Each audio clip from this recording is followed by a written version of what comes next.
Hey guys, and welcome to another podcast with Tom and Harry, where we're talking SMMA, sales, and everything in between, kind of. This is actually episode 12. This is going to be heavily focused around how to actually conduct a successful SMMA meeting in 2022. So a lot has changed in the last 5 years. Sales hasn't, but in general, there's lots of changes that are always happening, different ways of communicating, et cetera, et cetera. So we're going to cover that in today's topic. Harry, of course, is here. So hi, Harry, how are we doing? I'm good, mate. I'm good. How are you?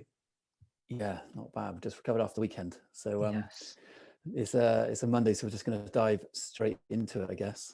Yeah, I think this is a really exciting topic, and I think people, it's a part of the process that people get seriously wrong, and I think the SMMA journey for a lot of people happens in stages. I think when you first start outreach, you're going to struggle to book meetings. Then once you start booking meetings, you're going to struggle to close them. And then once you close them, you're going to struggle to get them results. Like, it happens in stages. And I think once you've got that outreach out of the way and you're booking meetings consistently, it's a big hurdle to get over, especially when you're starting off, when you're being hit with, do you have testimonials? Do you have case studies? Like, there's a lot of things that you need to combat. And hopefully in this short podcast, we're going to bring a few home truths to you and kind of get the real essence of an SMMA meeting to you, and really what it's about and what it's not about. Yeah, I agree. I think what's important that people need to remember is having a meeting within SMMA or having a meeting within any industry. It's business. You're talking business. So the fundamental principles are actually all the same. So you have to get across your value, how genuine you are. You have to provide a good solution to a problem. You then have to lead the customer into your thinking. And then that should, if they see the value in you, you should get an agreement, or in some cases, an actual sale. So it's a pretty straightforward process, but it's amazing how many people fuck it up, really. It is. And I think for me, the biggest, and we'll go through it step by step. We won't give our actual presentation because, that our actual presentation strategy that gives us an 80% plus conversion rate is exclusively for the Academy members. But we will, in this video, give you so much value of like what the true essence of it is, what you need to do, and how you can increase your conversion rate. But for me, the biggest thing I want to get across is, why would someone take a meeting with you and then not sign with you? Yeah. And I've said this in past podcasts, the only reason they won't sign with you is they don't wholeheartedly believe that you can get them results. If you guarantee them, not guarantee them, if you make it kind of guaranteed in their brain that the process you're selling to them 100% works, there's no reason why they won't. The only reason why they won't sign with you is they don't believe that you can get them results. You don't believe they can make you money. And there's a potential chance of them losing money through taking this leap of faith with you. So the only way you can do that, and the only way you can fulfill that much confidence in that potential client, is showing them exactly how they're going to get results, showing them exactly what your strategy is, step by step, almost giving away every play you have in your playbook to make it just, it 100% in their brain that it works. Yeah, I think if we break down the essence of an SMMA meeting or any sales meeting, the first thing that you do need to establish very, very quickly is an element of rapport. Yeah. With your client. Now, if people are like, well, what's rapport? Rapport is building common ground with the person you're talking with. So that could be not so much asking them about how their weekend is. You don't want it to sound really like you're reading off a piece of paper, but you need to take an interest in them. Ask them how they've been and how's business, and give a little bit about you. There's no harm in giving a bit of yourself to people, and then try and get an understanding of them as a person very, very briefly. You don't have to go into, a big depth conversation about it, but you do need, I cannot stress this enough, is you do have to warm people up. You have to get them to trust you on a personal human level. And me and you talk about this a lot, where people often don't talk to another person like a human. They talk to them like a number, and they just need money out of that number, and then they move on. But if someone's got kids, ask them how old their kids are, ask them their names, make a note of it. Okay. When someone is talking to you about struggles they've had in the past or experiences they've had, make a note of it, make reference to it again in the future, because that shows you're listening. So I think a big bit that people miss out on is building rapport, which is in essence building a relationship very early of trust. That's step one, which people need to. And that is a skill though, isn't it? Huge skill, but it's a skill that can be learned. It's not inherited. You really learn it, and after you do a few, you're like, oh yeah, I know what people respond to, and I know how far I should push it and how much I shouldn't push it, and it's just making you look like a normal person, really. I think when you I think it's the same problem people have with cold calls, and we spoke about that at length. One of our most viral TikToks was about cold calling and how people go into it like, hi, my name's Harry, this is what I do, this is what I need from you, da, da, da, da, da, da. And it's the same with a meeting. If you get on a meeting and in the first 15 seconds or a minute you're diving into a really intense presentation without even having a conversation with them, they're just switched off, aren't they? Like you say, like we always, especially with a new client meeting, usually the first meeting is just us getting to know who they are and just getting them talking, isn't it? Like, and I think that's being self-aware also, which is another big part of what makes a successful sales presentation, is knowing you're like reading the room and kind of thinking, right, is this the meeting that I need to be doing a really in-depth presentation on? Or is this a meeting just to get to know them as a person, just to have that friendly conversation, not as a salesperson, just to understand their business, to set up the next meeting where you're gonna do your real pitch. Not that it should be a pitch, but you know what I mean? Like it's reading the room. Because there will be meetings where you can go straight into a presentation, but there'll be meetings where you need one or two prior calls just to get an understanding, put them at ease a bit more, and be more on a personal level. And you're really good at that. It's something that I've learned over a long time, and I've done so many that I'm quite well drilled, if you know what I mean, on that. I think the other thing people need to, so aside from building rapport, is you do have to be prepared. Do not show up to a meeting without doing preparation. It doesn't have to be, you don't have to have this crazy discovery call and do a whole load of research, but you do need to know what the industry is, what they provide in that industry, kind of how they're getting leads already, or, read some reviews about what that client has already done, go on their website, go on their socials, put yourself as an employee.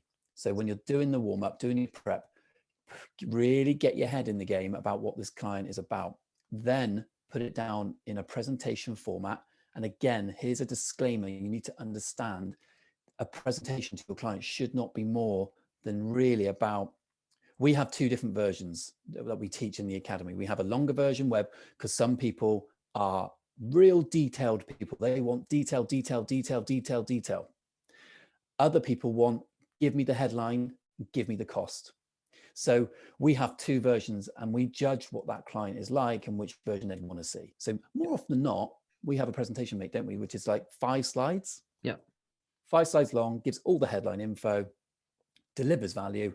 And it's also, this is the other thing about a presentation, is you really want to tailor it to the client. So if they're a dentist, or they're a landscape or a kitchen fitter, or any of the above, then you want to tailor you want to have images to make it creative. You want to have potentially a case study that fits that industry. If you don't have one, it's not a problem. Case studies can translate across many different industries.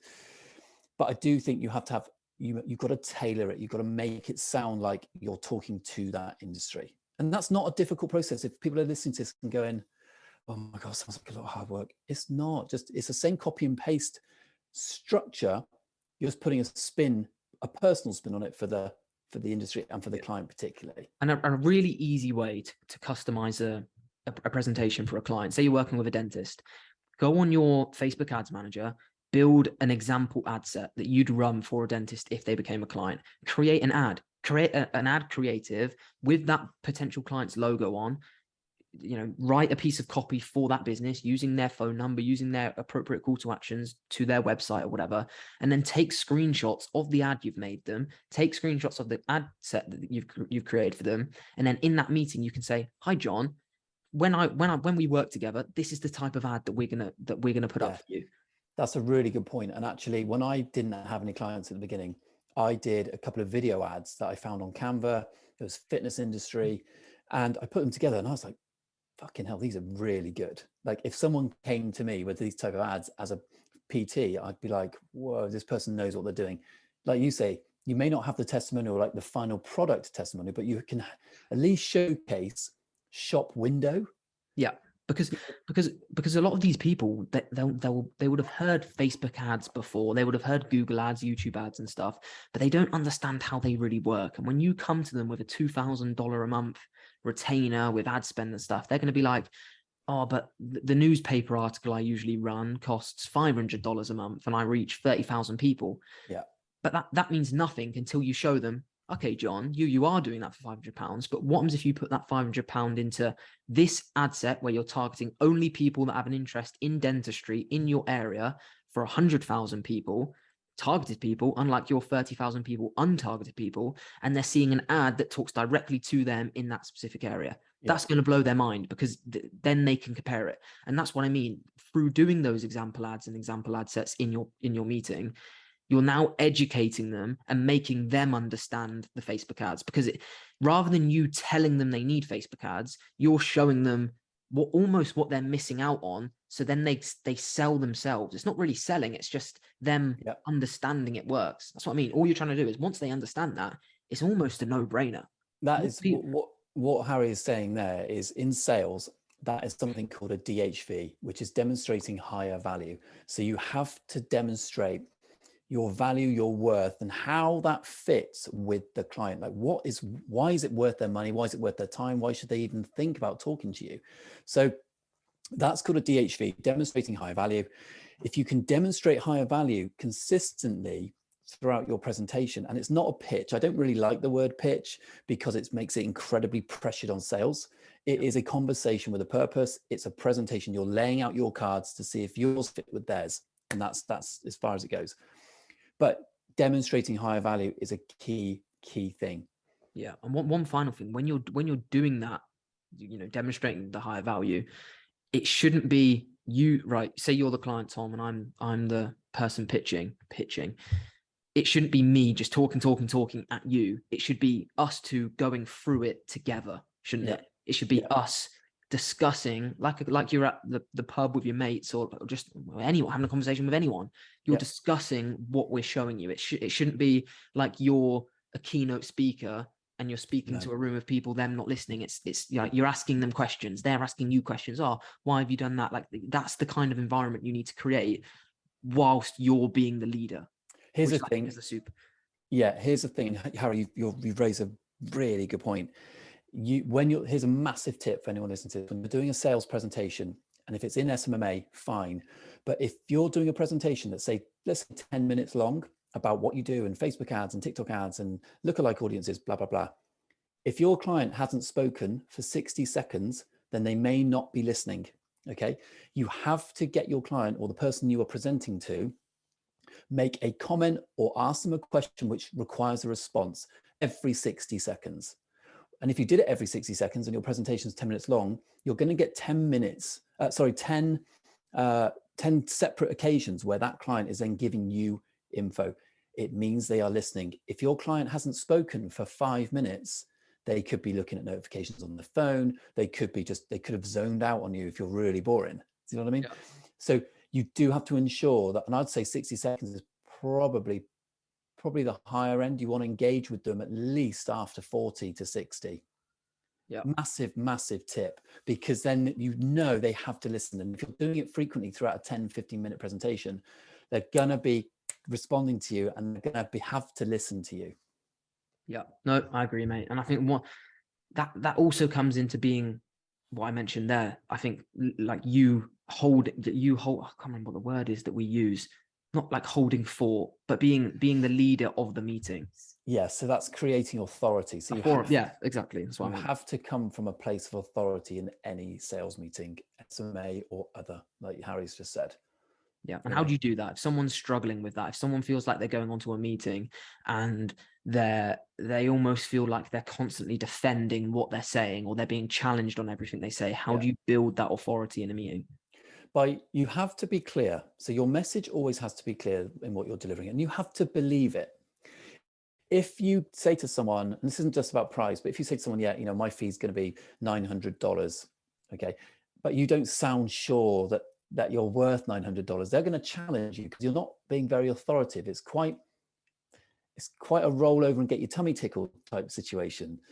Whenever you're delivering information about how you're going to run ads or what type of email marketing you're going to put into place, get into a frame of mind, and it's all about frame. Get into a frame of mind that you are in control and you're right. Like, you know what you're doing. Believe in yourself and execute it. If you are showing elements of doubt and you're stuttering about, this comes down to prep, but if you're stuttering over your presentation and you're like, oh no, sorry, that's not what I meant here, and I meant to have that here, they're going to look at you and go, this guy does not hold my attention, doesn't deserve it. And he doesn't come from a place of authority. So you do have to be fully prepared. You have to take control on the meeting, and you have to believe in what you're saying and stand by it, and don't be pushed around. And that doesn't mean being arrogant. It's just, if someone challenges you on it, say to them, well, yeah, unfortunately, that's my proposal, or that's the industry, and this is why I acted in that way. Yeah. I think coming from someone who's slightly younger, mate, is well, not so much now because I've been in the game for so long, but especially when I first started, I really struggled kind of being sat on these meetings, some of them really intense meetings with people that have been in business for 30, 40 years, me telling them what they should be putting their money into. And that's just imposter syndrome. And I did find it tough. And I'm sure loads of people find it even harder than I did to hold authority in a meeting. And it becomes a lot easier once you've done it so many times and once you've got results for other people, because it gives you that real confidence. But I think the best piece of advice I'd give is, like you say, you just have to believe in yourself 100% and almost act as if you've got other clients already. That's what I did. On a lot of the meetings, I never lied and said I had clients when I didn't, but I did almost pretend and convince myself that I was more successful than I was, so that on a meeting I came from a higher level. And I think that showed in my presentation. Yeah, you have to, that's a really good point. You do have to believe in yourself. And so many people think, I'm a fraud, I can't do this, I've not really had any clients yet. Don't ever give that perception to the client that you're about to work with. And if you feel it, it's going to ooze out of you to them, and they'll pick it up. It's just a radar. They will pick it up and go, I don't think this guy's very sure of himself, or I think he or she is kind of amateur. I think another point is coming across desperate for the sale. Yes. It's just a sure way that it's just, you're never going to get it.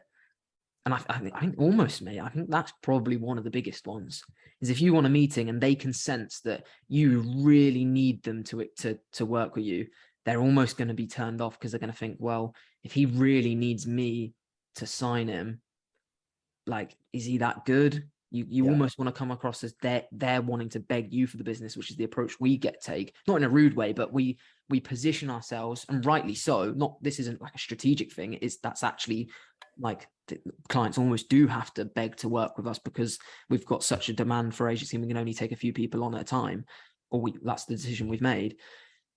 Like that carries volume, doesn't it? Yeah, it's very, very difficult to execute, because you do want to give the impression to people on a sales meeting or an SMMA meeting that it's take it or leave it, but without being rude. So you don't want to come across from a place of desperation, or quiet desperation, as they always say. You do have to be like, treat it and get into a frame up here in your head that this has to work for you as much as it has to work for them. And quite often on a call, I will say to people, look, the purpose of this call today, and why not do this? Here's a major tip for those going into a presentation. If you've got a presentation, you're about to deliver your services and your price to someone and have a good conversation with them. Here's a massive tip. Why not at the beginning say to them, look, listen, the purpose of the meeting today is to go through all the things that I feel will add value to your business, with using social media, email, and other marketing strategies that I'm going to tell you and present to you today. A big thing about this meeting, though, John, is really at the end of it, it has to work for you as much as it has to work for me and my business. So let's see if we can go through the journey together over the next 10 minutes. And hopefully we can meet in a place in the middle where we go, yeah, this works for both of us. So just going to lay that out right away from the beginning, and we can go from there. Yeah.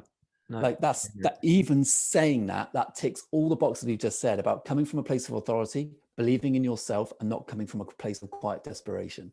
So it's incredibly powerful, because John, as an example, will be thinking, okay, so he's actually screening me as much as I'm screening him. He's not desperate for my dollar bills. He's not desperate. He clearly has business and he has a nice life and he has things going on and he's doing shit that he needs to do. Yep. Doesn't need me. Why doesn't he need me? Someone else is working with him, so therefore maybe I should. It's a huge element of reverse psychology. Yep. Massive. But that's for free. You know, yeah. I think one final thing that we should discuss, mate, because this is something that this is probably the part of the meeting that they can relate to most, is they'll do a meeting and the client will end the meeting with, send over all the information on an email and I'll get back to you. They end the meeting and then they get ghosted, or they just get a message a day after saying, yeah, not for me. Yeah. I've got a huge thing to go over this, but yeah. No, you go through it, mate. You've got to ask yourself, why have they said, send over the information and I'll get back to you? Why is that? And why are they, and a lot of people message me saying they never get back to me a call. They just ghost me. They don't pick up the calls. They don't answer my emails. Why is that? And the reason that they're not doing that, the reason they're not replying, let's scrap the reason why they're not working with you. The reason why they're not replying to you, even to that point, is you've not built that common ground with them that we mentioned at the beginning of this video of respect. That like, why, if you respect someone, you're going to reply to them. Like if you text me, Tom, I'm going to reply to you. If any of our clients message us, I'm going to reply to them because I respect them. They're replying to you out of a lack of respect and a lack of common ground, because in that meeting, you've not shown an interest in them as a person. You've just dived straight into, I need your business. You need to pay me money. If you establish that relationship, and a relationship's the key word. Like what sales without building a relationship? I'd class sales as relationship building, really. It's virtually it. Yeah, exactly. So if that's one massive part of the meeting that you need to focus on, like the presentation's fine, but if you're not building that relationship person to person, then you're going to really struggle, because there's no respect there and they're not going to get back to you. No. So that's part one. In terms of them asking to send a presentation over, that's just them needing more time, and potentially you've not handled the meeting in the correct way, or I don't know, what would you add to that of why they'd want, start with why they'd want you to send a proposal over? I mean, the proposal's normal, but yeah, well, half the time they want you to send a proposal over is because they've not made notes. So they've probably not made enough notes, and they haven't got the memory retention, like all people. Most people only remember 3 things of a presentation. Fact. That is something I was taught very early. If they can come away from a presentation with 3 things that you've said, then you've won that. You haven't won, but that's effective. Most people can't even remember 3. So, and a lot of people still don't take notes. Now, therefore, everything needs to be confirmed in a proposal, so they can look at it and go, oh yeah, right, fine, yes or no. Now, the other reason why someone would say, send me over a proposal, is as an excuse to get you the fuck off the phone. Yeah. Easy one. So they go, yeah, no, I understand. I know what you're saying. Just send it all through and I'll look at it, with no intention of ever either looking at it and getting back to you. That's ultimate ghost traits. Okay. You should be able to pick up on that. And if that's happening to you regularly, then there's something you're doing wrong in your presentation, where you're leaving a huge element of doubt in their head, so that you've either not come from a place of authority, as we've spoken about in the podcast, you've not answered all the questions that they have in their head, but you've not asked them and they're not willing to tell you. So there's a big gray area of the unknown that you still haven't covered. Therefore, some of it is using an excuse, some of it is genuine because they haven't made notes and they actually want to see it afterwards. But you do have to ensure that do not leave and do it. But if a client says to you, do you know what, oh, just send it through and I'll have a look at it. Before you do that, you should say to them, look, before I leave this call, is there any uncertainty that you have in the process or in me? I would like to talk about it now if there is one. Yeah. I also think when you ask it, be quiet and don't fill the gap. Yeah. Really hard, but I think there's a time and a place to send that proposal over. Like once you've had that Zoom call or a meeting, like a longer discussion, send a proposal. But I'd never send a proposal on the back of a first cold call. Like I wouldn't cold call someone, them not want to take a meeting with us, and they say send a proposal, and then we put a proposal together. I'd recommend against that, wouldn't you? Completely. Yeah, like that's not when you put a proposal together. If they're not willing to at least take a meeting with you, don't send a proposal together. If they ask you, just say, John, in order to put together a correct proposal, we need to have a more in-depth discussion about what your needs are, like what your goals are in your business and what we can do for you. Then you can put the proposal together. You don't you don't buy a wedding dress without having it like fitted, tailored, and everything is in the right way and in the right order before you spend $4,000 on it.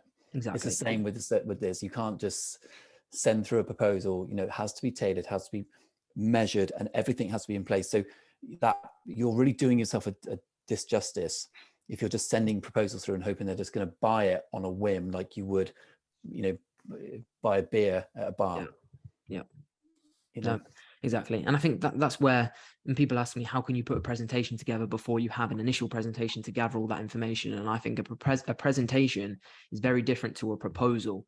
And because a proposal can include your price, and the presentation can include price if you know exactly what services they need. For example, if we went on to a dentist, we'd include the price on that presentation because we know we have like a dental package of what they need and what their best results are. But if we're working with an info product brand and they might need new products made, they might need more consultancy, they might need a value ladder built for them, or more sales pages than usual, stuff like that, then it needs that initial call to figure out, not the cold call, a middle call, and then the proposal and potentially a follow-up call. So it's every client's very different, and it depends on how knowledgeable you are on that kind of project, I think. Completely agree. I think that's pretty much, in terms of conducting a successful SMMA meeting, I think they're all the key elements. There's lots of things involved, but the other thing that we'll just finish on this. The other thing is make sure you feel relaxed. Yeah. And I think that's a big one. Breathe, you know, don't over stress about it. Don't overthink about it. Don't overdo it. Just relax, chill. The worst thing that's going to happen is they don't take you up on your offer. The best thing that's going to happen is you land $1,000 to $1,500 to $2,000, $4,000 a month client. It's, you know, you just chill, relax, take a deep breath, and actually try to enjoy it. Enjoy the process and smile whilst you're doing it, because that will make you seem genuine. It will relax you. And I think a big part of that is every presentation that I do to a client, I really enjoy. I thrive on it. It's one of the best parts of the job, if I'm being completely honest.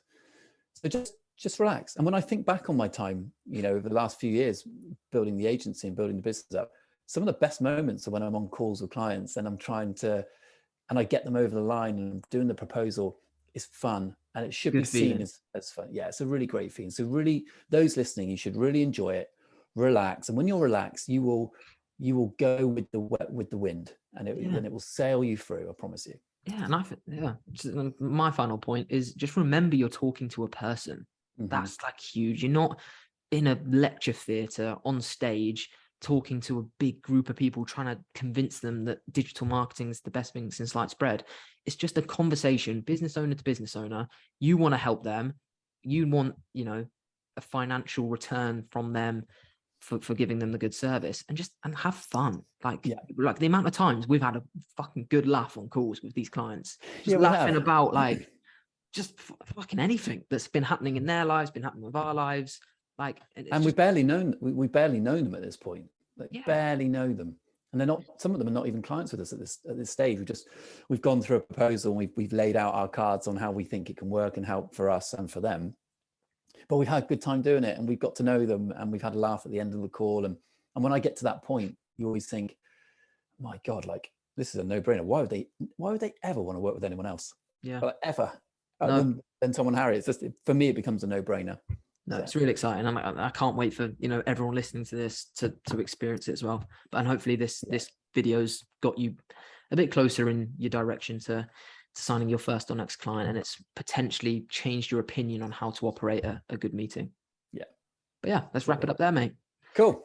And if you've not watched the previous episode 11 on is SMMA saturated, there'll be a video just either there or there. So give it a watch, and yeah, we'll see you in the next one.